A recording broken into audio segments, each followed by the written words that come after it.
Eh bien, nous sommes le 9 mai et je me trouve au milieu du régiment immortel qui défile dans les rues de Moscou.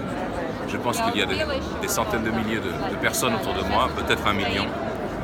Et c'est quelque chose d'extrêmement émouvant parce qu'il ne s'agit pas d'une manifestation en mémoire d'une guerre, il s'agit d'une manifestation pour honorer les ancêtres. Les gens ici sont pacifiques, il n'y a pas de militaire, il n'y a pas de militarisme, il n'y a aucune agressivité.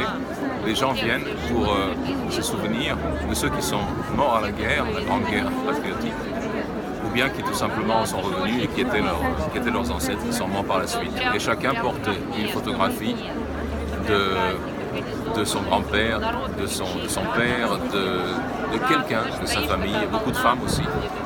Il y a beaucoup de gens qui ne sont même pas russes, qui viennent ici.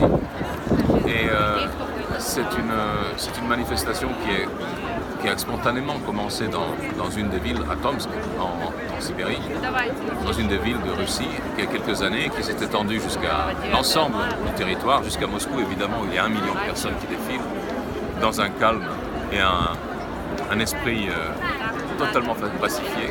Et puis aussi, ça défile dans les capitales d'Europe et du monde.